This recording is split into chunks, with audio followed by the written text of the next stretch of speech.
Bonjour à tous, je suis content de vous avoir ici. On va continuer notre étude dans Jean, chapitre 7, versets 37 à 44. Jean, chapitre 7, 37 à 44.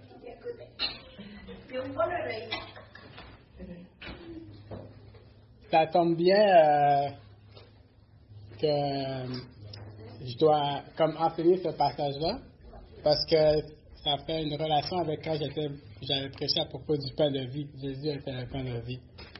Aujourd'hui, on va voir Jésus sur une autre facette, en se rappelant encore une fois l'objectif de Jean dans ce passage. Est-ce que quelqu'un peut me dire c'est quoi l'objectif de Jean en écrivant l'évangile de Jean?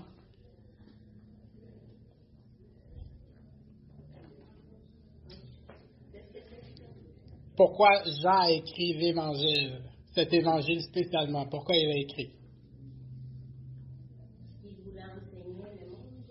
Oui. Témoignage de Jésus. Oui.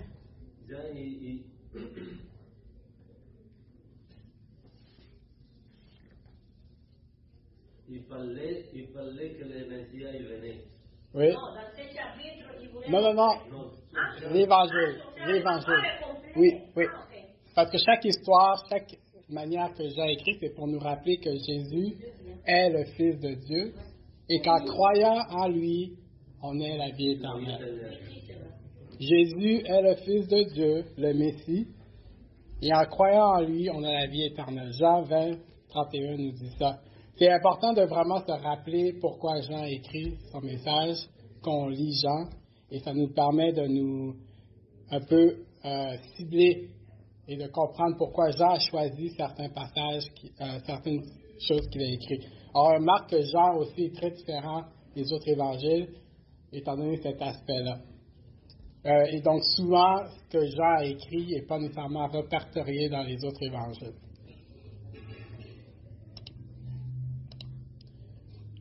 Donc, combien de temps vous pensez il faut pour...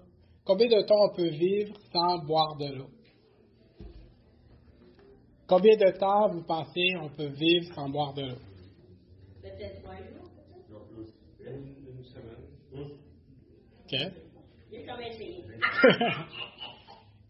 Dans ce que j'ai recherché, c'est 3 jours. 3 jours. Moi, j'ai dit 3 jours. Parce que sans manger, tu peux passer une semaine, mais sans boire, c'est plus... Tout meurt plus vite. 3 jours. Donc, ça dit, mais si on peut vivre plusieurs semaines sans manger, on ne peut pas tenir beaucoup plus de 3 jours sans boire. Par la transpiration, la respiration, l'évacuation des urines, nous perdons près de 2 litres d'eau chaque jour. Et sans eau, il n'y a pas de vie.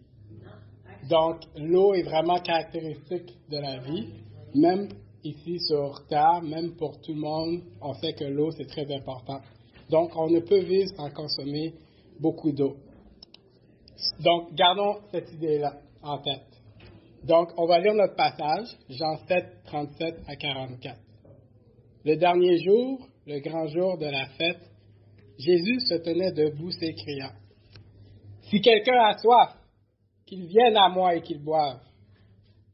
Celui qui croit en moi, des fleuves d'eau vive couleront de son sein, comme dit l'Écriture. » Il dit cela de l'Esprit que devaient recevoir ceux qui croiraient en lui, car l'Esprit n'était pas encore, parce que Jésus n'avait pas encore été glorifié. Des gens de la foule ayant entendu ces paroles disaient, « Celui-ci est vraiment le prophète. » D'autres disaient, « C'est le Christ. » D'autres disaient, « Est-ce bien de la Galilée que doit venir le Christ? L'Écriture ne dit-elle pas que c'est de la postérité de David et du village de Bethléem, où était David, que le Christ doit venir? » Il eut donc à cause de lui division parmi la foule. Quelques-uns d'entre eux voulaient le saisir, mais personne ne mit la main sur lui.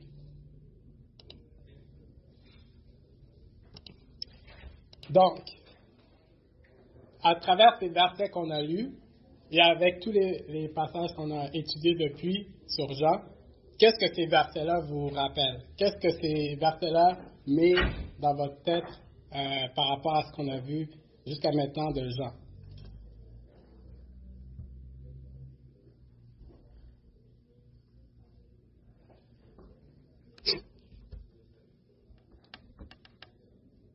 dit que dans le fond, que c'est le Messie, puis que croire en lui, on ne manquera de rien, dans le fond, c'est ça?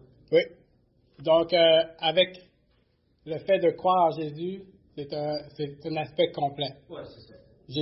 Avec Jésus, on n'en manque de rien. Oui. Autre chose que vous voyez à travers ces versets-là qui vous stimule votre esprit, que vous vous remémorez? Que la foule avait de la misère à croire que c'était vraiment le Fils de Dieu. Oui. Il y a beaucoup de questions, son origine, qui savait, il y a qu'à comprendre, mais ils sont mélangés. C'est ça. Oui, on voit souvent la foule divisée, mélangée, avec plein de questionnements par rapport à qui est Jésus. Une dernière remarque par rapport à ce que vous voyez de ce passage-là.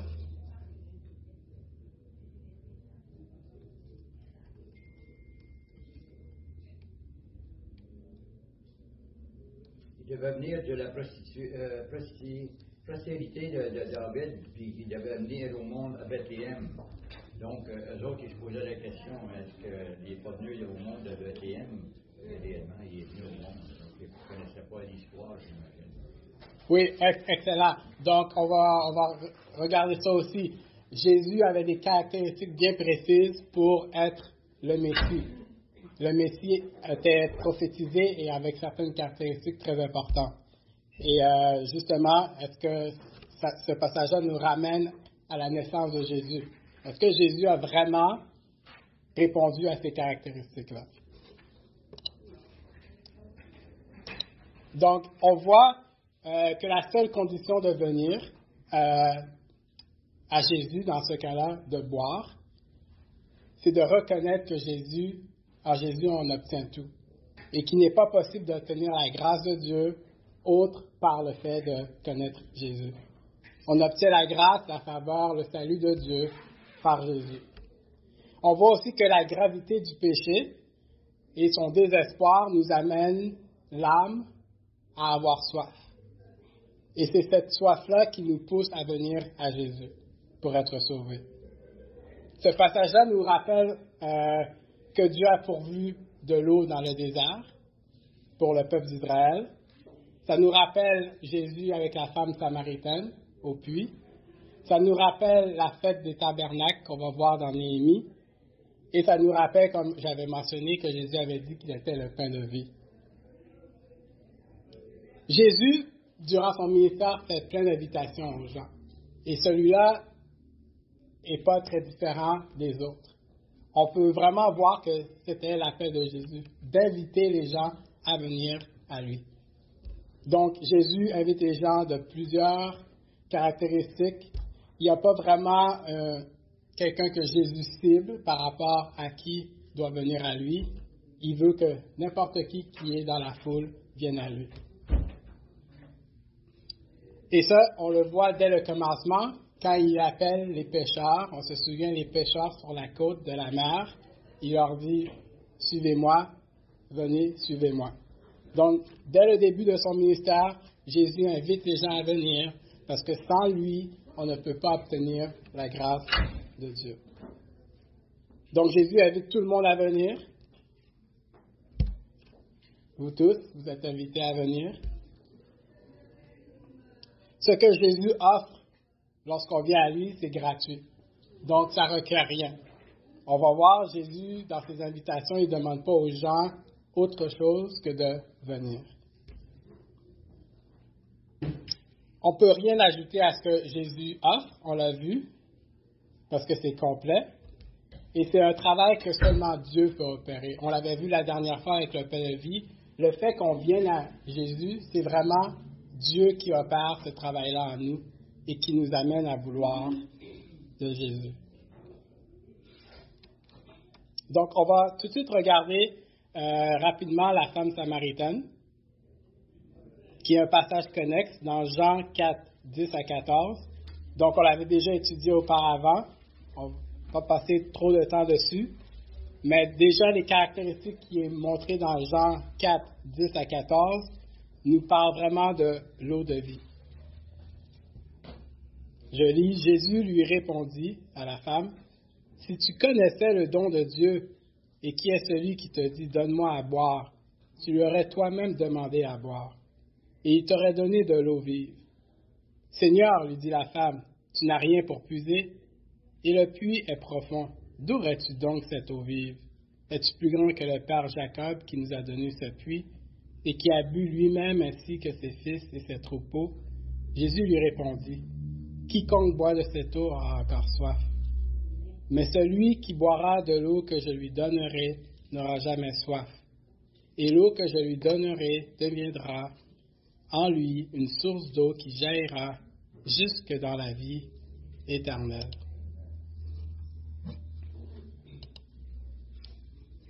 Donc, cette eau, c'est la même eau que Dieu offre aujourd'hui au peuple. Donc, l'événement se produit durant le grand jour de la fête. On se souvient à cause de la semaine passée qu'on parle de la fête des tabernacles. Donc, il faut réaliser à quel point la sortie d'Égypte a été un événement sans précédent pour le peuple d'Israël. Et Dieu, cette sortie-là d'Égypte, de l'esclavage, est pour Dieu une commémoration qui doit avoir lieu de descendance en descendance. Encore aujourd'hui, les Juifs célèbrent cette fête parce que Dieu l'avait ordonné, parce qu'une délivrance incroyable avait été opérée par sa main pour son peuple. Autre fait, c'est que Dieu avait pris soin de son peuple durant 40 ans dans le désert. Donc, tout cet événement depuis que Moïse a été élevé comme chef pour délivrer son peuple, jusqu'à leur entrée à la terre promise, cet événement est célébré et doit être continuellement dans la tête des personnes. De la même manière, nous, cet événement historique est montré et est en parallèle avec Jésus qui meurt sur la croix. Et de cette même manière, on se souvient de Jésus qui est mort sur la croix, qui nous a délivrés. De la même manière, les Juifs, dans cette délivrance-là, ont continué à travers les années de se rappeler. Donc, c'est un des événements les plus marquants de l'histoire juive. C'est un des événements qu'il faut le mieux comprendre pour vraiment comprendre les évangiles. Cette caractéristique-là que Dieu a sauvé son peuple de l'Égypte. Donc, la fête des tabernacles, c'était pour commémorer le temps qu'ils avaient vécu dans des tentes, dans le désert, évidemment, et que Dieu avait pourvu pour eux pendant tout ce temps-là. Chose intéressante, le peuple, à travers les années, à cause de leurs péchés, vont délaisser ils vont oublier de se commémorer ça. Et on voit ça dans Néhémie, chapitre 8, versets 9 à 18. Donc, si vous avez le temps, vous pouvez aller voir Néhémie 8, chapitre 8, versets 9 à 18.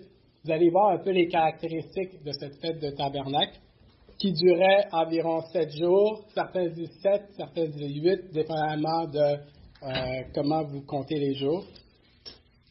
Et durant ces 7 jours-là, les gens vivaient dans leur tente pour se remémorer qu'ils n'avaient rien d'autre que Dieu qui pourvoyait à leurs besoins.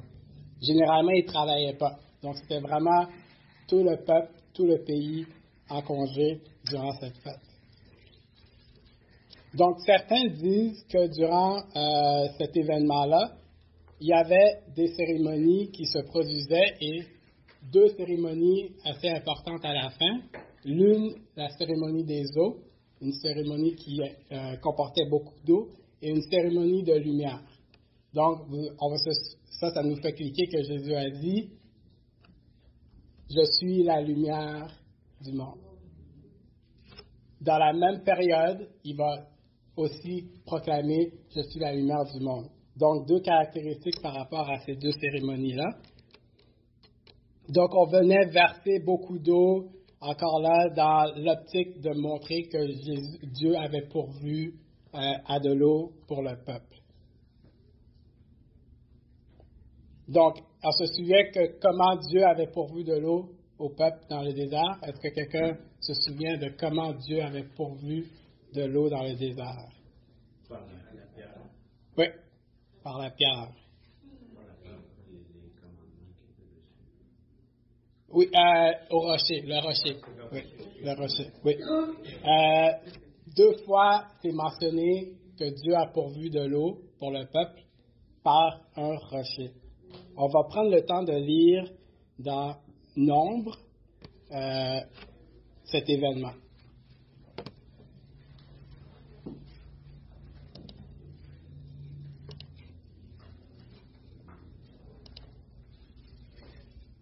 Nombre chapitre 20.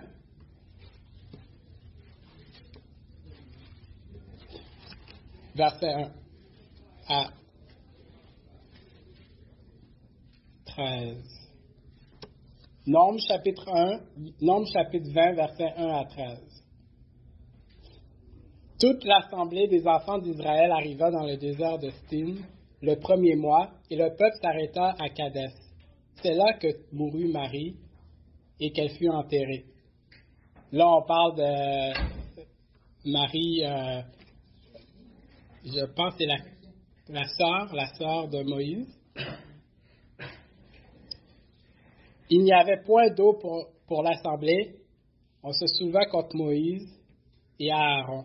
Le peuple chercha querelle à Moïse et dit: Que n'avons-nous expiré quand nos frères expirèrent devant l'Éternel? Pourquoi avez-vous fait venir l'assemblée de l'Éternel dans ce désert pour que nous y mourions, nous et notre bétail? Pourquoi avez-vous fait monter hors d'Égypte pour nous emmener dans ce méchant lieu? Ce n'est pas un lieu où l'on puisse semer, ni à ni figuier, ni vigne, ni grenadier, ni d'eau à boire.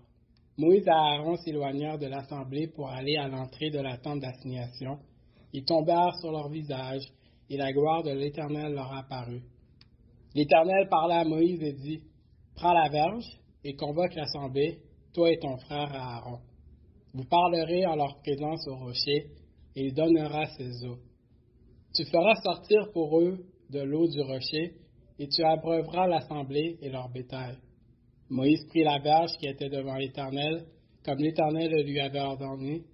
Moïse et Aaron convoquèrent l'assemblée en face du rocher, et Moïse leur dit: Écoutez donc, rebelles, est-ce de ce rocher que nous vous ferons sortir de l'eau?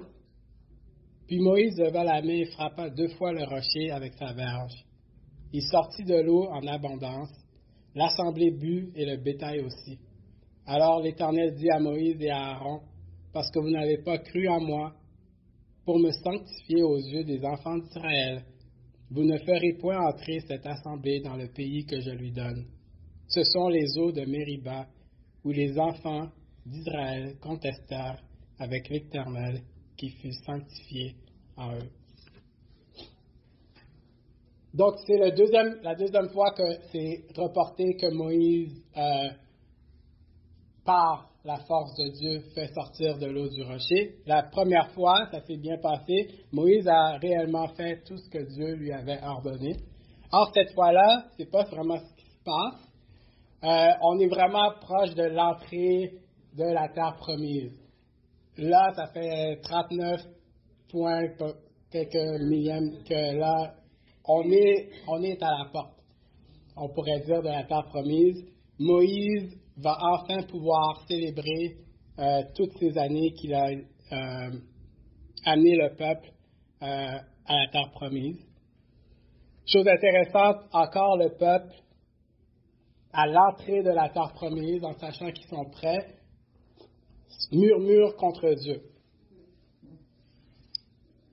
Murmurer contre Dieu est un des péchés qu'on voit souvent dans la Bible que Dieu déteste.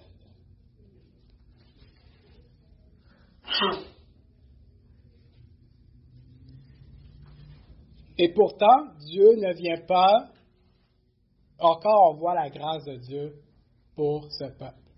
Dieu aurait pu encore une autre fois leur dire: vous allez passer encore un autre 40 ans dans le désert.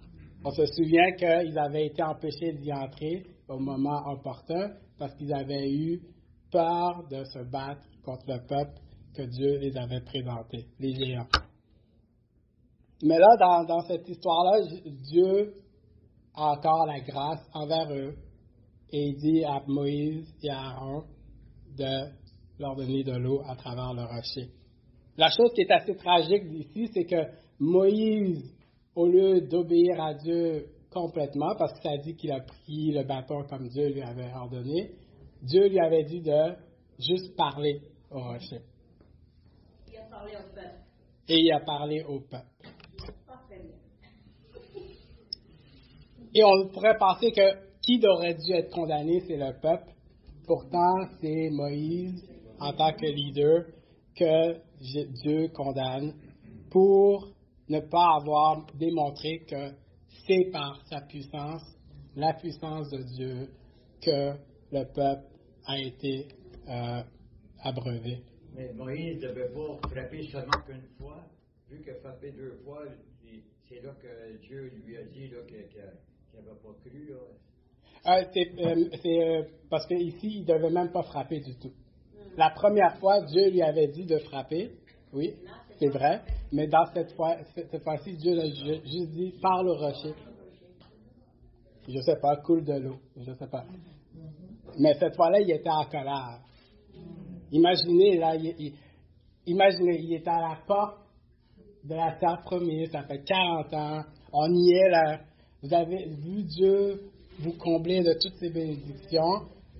Il a pris soin de vous constamment.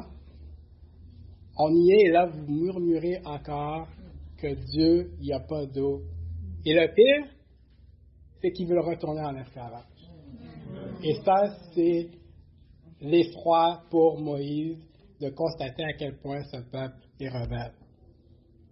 Et on voit. Nous-mêmes, on passe de ces preuves, Dieu nous permet de passer à travers, mais dès que notre frère vient, on doute. Oui. On est comme ça. Ouais. On est comme ça, l'être humain. Ouais. Ouais. Savoir la colère, tu n'es pas supposé te fâcher aussi. Exact. Et lui, il a amené le peuple là par la force de Dieu. Il s'est fâché, puis Dieu l'a quand même puni parce qu'il.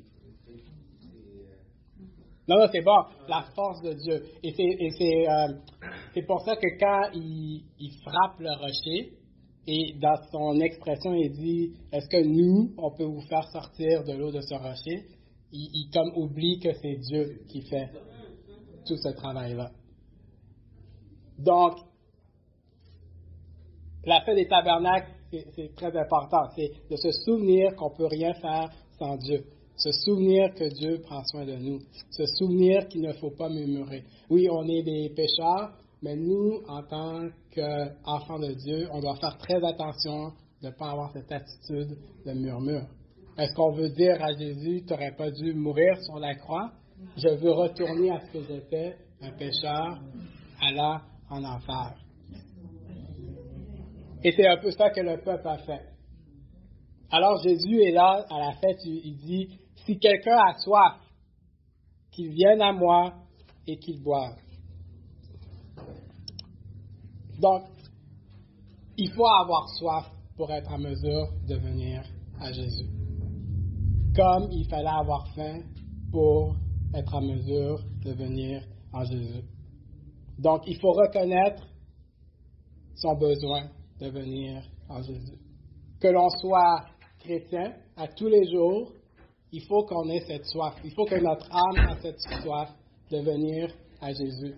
Vous vous souvenez, on ne peut pas passer le corps humain plus de 3 jours sans boire de l'eau. Imaginez l'âme sans venir s'abreuver à Jésus. Donc, on a tous eu soif dans notre vie. Certains d'entre nous plus que d'autres. La soif est le premier signe que le corps envoie pour dire qu'il a besoin d'eau, pour reconnaître qu'il a besoin d'eau. Dans le processus de déshydratation, et dans un processus de 3 jours, le premier signe, c'est la soif. Et là, tout de suite, nous, dans le pays où on est, on peut ouvrir le robinet, boire de l'eau. C'est le premier signe.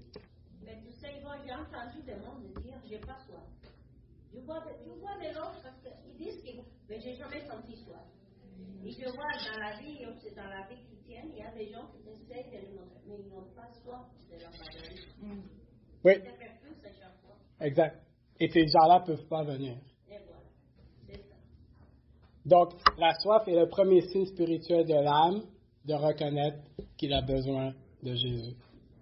Donc, Jésus, encore là, amène un besoin primaire de l'homme en nous exposant à la soif pour faire comprendre une vérité profonde du besoin essentiel qu'on a de lui, que seul lui peut combler. Ça en revient quasiment à dire qu'après 3 jours, si tu n'as pas lu, tu t'effrites de la parole, tu perds un peu de ton essence, de ton esprit, tu te déconnectes. Oui, on pourrait, si on dit que le corps physique, c'est ça, c'est une belle analogie, c'est ça, que le corps physique a besoin de peut pas passer 3 jours, à quel point l'esprit, l'âme, encore plus. Bon point.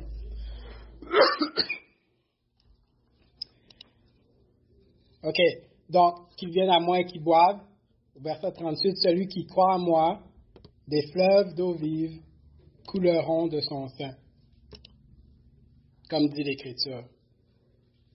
Donc ici, Jésus, dans les commentaires que j'ai lus, quand il dit, comme dit l'Écriture, il n'est pas nécessairement en train de spécifiquement avoir un passage en tête, parce que beaucoup ont essayé de trouver où dans la Bible c'était comme dit de cette manière-là. Il y a beaucoup de passages dans la Bible qui associent l'eau à la vie éternelle, à la vie meilleure. Fait que ça, c'est cette parenthèse-là. Mais Jésus dit quand même, celui qui croit en moi, des fleuves d'eau vive couleront de son sein. Et là, tout de suite, il nous donne l'explication. Jean, il nous dit qu'il parle de l'Esprit que devaient recevoir ceux qui croyaient en lui, car l'Esprit n'était pas encore, parce que Jésus n'avait pas encore été glorifié. Donc, nous, on sait qu'on reçoit maintenant l'Esprit, et on sait que Jésus avait parlé qu'on allait recevoir le Consolateur. Et la seule manière de recevoir ce Consolateur-là qu'il avait parlé, c'est s'il partait. Donc, la glorification de Jésus qu'on voit ici, c'est vraiment une glorification à travers sa mort et sa résurrection. Moi, c'est probablement une des phrases que je suis même pas sûr encore de comme dire que j'ai complètement compris, mais que ça tourne encore dans ma tête. Celui qui croit en moi, des fleuves d'eau vive couleront de son sein. Qu'est-ce que vous pensez que Jésus est en train de dire?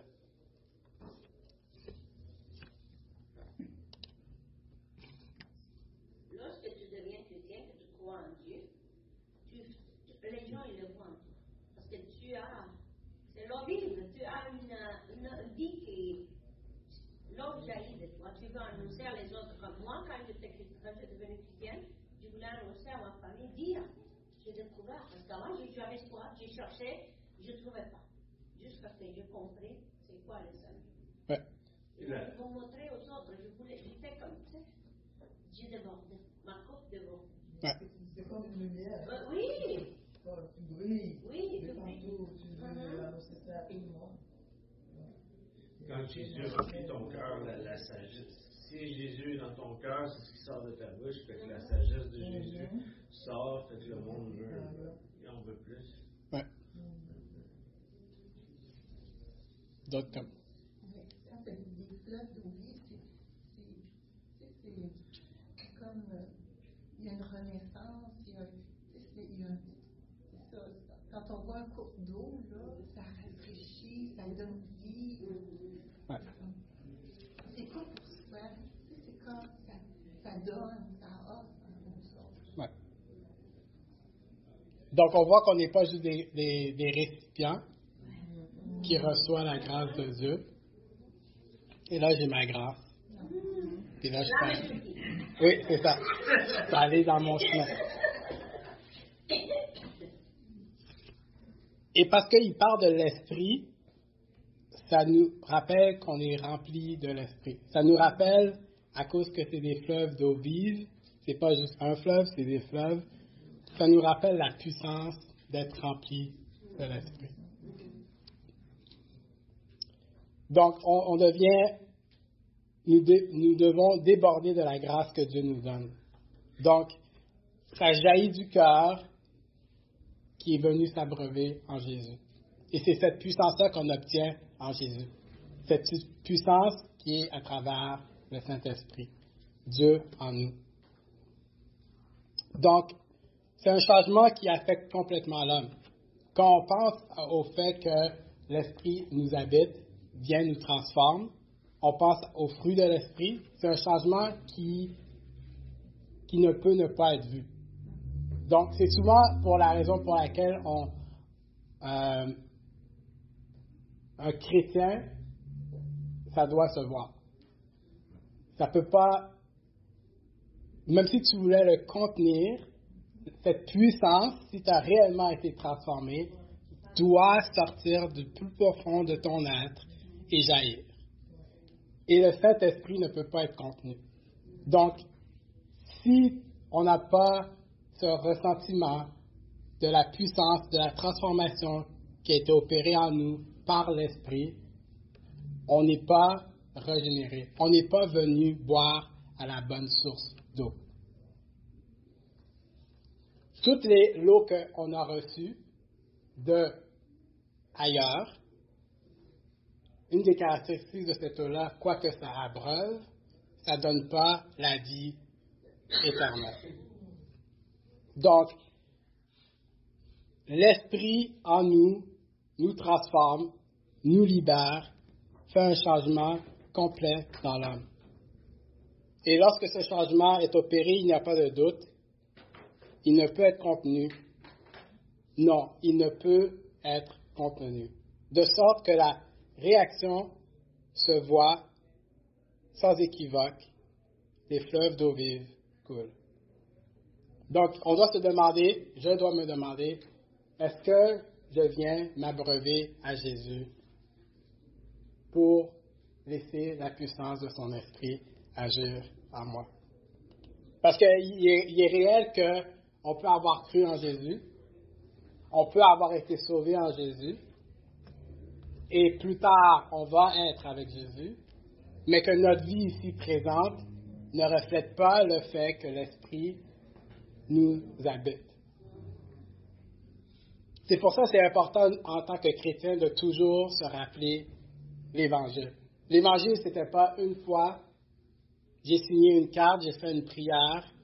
C'est à tous les jours, on doit dépendre de Jésus. Dépendre comme le peuple dépendait de lui dans les tentes, de prendre soin de lui, de ce peuple-là. Jésus prend soin de nous à tous les jours. Donc, on doit venir et dépendre de lui à tous les jours. Et c'est vraiment ça la marque d'un chrétien aussi. C'est cette attirance de vouloir dépendre de Jésus constamment. Les autres choses, tu as toujours besoin, ton corps, il en veut toujours plus, tandis que Jésus, tu as juste besoin de lui, puis ça te complète, tu n'as rien besoin d'autre. Ouais. Là, on va voir la réaction des gens dans les versets 40 à 44. Donc, dans le verset 44, on voit qu'il y a des gens de la foule, ayant entendu ces paroles, disaient, « Celui-ci est vraiment le prophète. » Et ça rappelle directement au fait que Moïse, Dieu lui avait prophétisé qu'il allait avoir un autre prophète comme lui qui allait venir pour amener son peuple. Et donc, les gens réfèrent à ça. On pense à Élie, qui a été aussi référé comme le prophète. Quand Jean-Baptiste était là, ils ont demandé à Jean-Baptiste, es-tu Élie, le prophète? Donc, les gens assument, est-ce que tu es le prophète? Donc, on peut penser que c'est une certaine acceptance de qui est Jésus dans son rôle. Donc, certains commentateurs pensaient que oui, c'est une acceptance, ou c'est plus comme des gens entre deux. Je vais vous laisser décider par rapport à ça. Ce qui est sûr, c'est que le prochain groupe dit c'est le Christ. Donc ça, c'est le groupe qui croit, qui est Jésus. Ils n'ont aucun doute. Maintenant que Jésus a annoncé ces paroles-là, ils sont prêts à adhérer à qui est Jésus. Jésus est vraiment le Messie. Donc, on voit Jésus suscite toujours des réactions dans la foule. Même que c'est préférable d'avoir une réaction par rapport à Jésus. Dieu n'aime pas les gens qui sont tièdes. Donc, ils préfèrent qu'on soit froid par rapport à Jésus que l'on soit tiède. Donc, Jésus suscite souvent des réactions par rapport à la foule.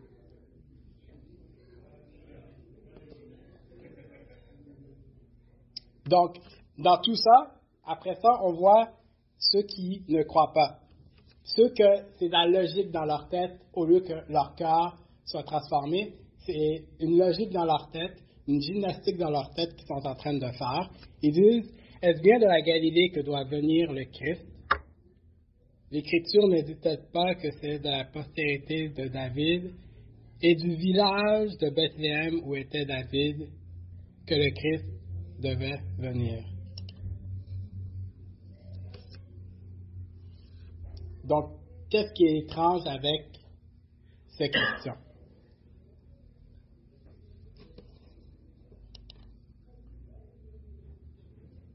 Mais les gens ne comprenaient pas parce qu'ils disaient qu'il devait venir de la Galilée, mais lui est né à Bethléem. Il y en a qui croyaient que c'était le Bethléem, il y en a d'autres que c'était de la Galilée. Alors, c'est pour ça qu'il y a eu cette division. Il y a eu des croyants en lui qui ne croyaient pas.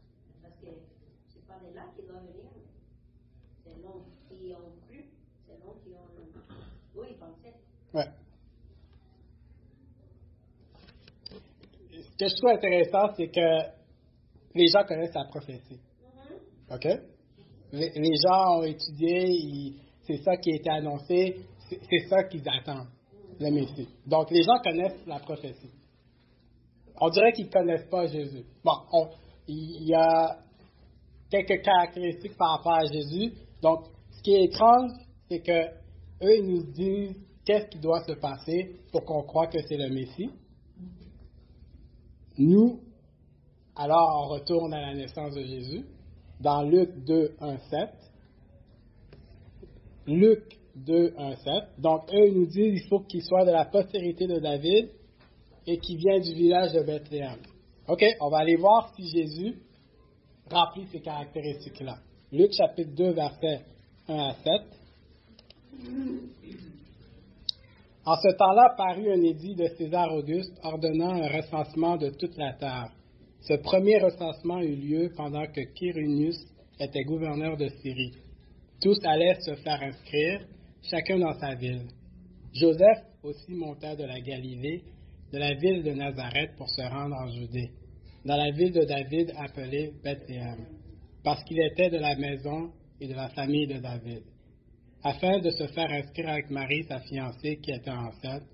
Pendant qu'ils étaient là, le temps où Marie devait accoucher arriva, et elle enfanta son fils, premier-né. Elle emmaillota, le coucha dans une crèche, parce qu'il n'y avait pas de place pour eux dans l'hôtellerie. Donc, Jésus est né où? Et Jésus fait partie de quelle descendance?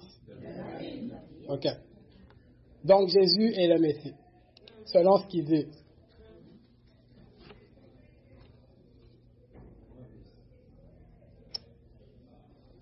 Donc, c'est peut-être pour leur donner le bénéfice du tout, quoi qu'on sait qu'ils avaient un cœur assez endurci, surtout quand on pense aux chefs religieux, on sait qu'il s'est passé quelque chose du fait que Jésus n'est pas resté à Bethléem.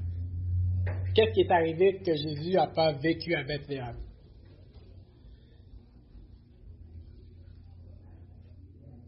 César a ordonné de tuer tous les enfants.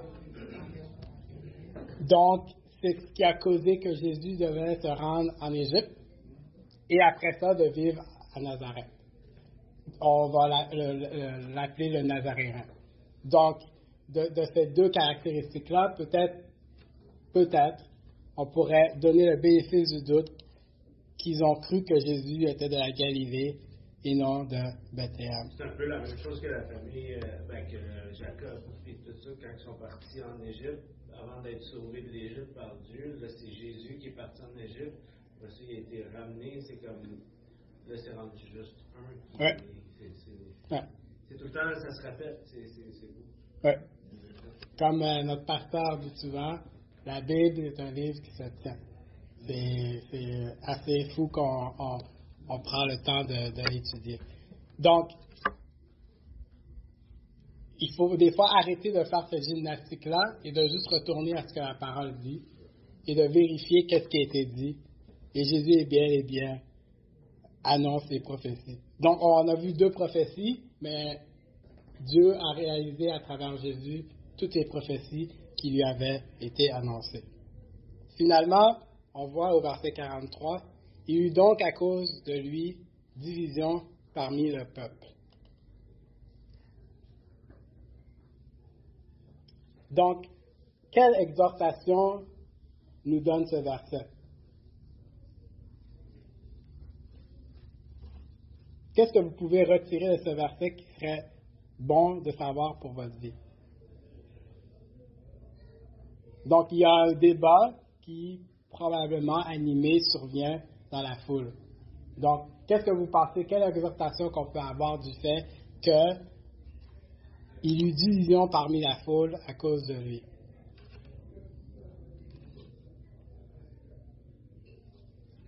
C'est normal quand on annonce l'Évangile qu'il va y avoir différentes opinions. Il y en a eu dans Jésus, avec Jésus.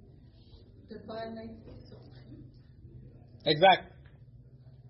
Ne soyez pas surpris s'il y a des débats, des divisions quand vous annoncez Jésus. C'est arrivé au temps de Jésus et ça va encore arriver. Une exhortation qu'on a encore ici, c'est les gens qui ont vraiment cru en Jésus, ils ont continué à croire en Jésus parce que ça a créé une division. Ils ne se sont pas laissés mener à changer d'idée. Ils ont tenu ferme à leur position que Jésus était réellement le Messie, le prophète, ce qui a créé un débat entre le peuple. Donc, de ces 2 choses-là, continuons à tenir ferme, à savoir que Jésus est réellement venu en tant que Messie, et ne soyons pas surpris de l'opposition qu'on va recevoir à la suite de ça. Prions. Père, je te remercie parce que sans toi, on n'aurait pas pu venir à Jésus et s'abreuver. Donne-nous de continuellement se rappeler de venir à lui, continuellement, pour prendre soin de nos âmes.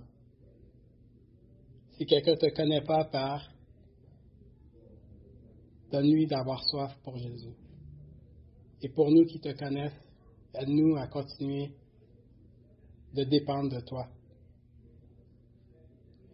Donne-nous du courage pour tenir ferme, de parler de toi aux gens alentour de nous.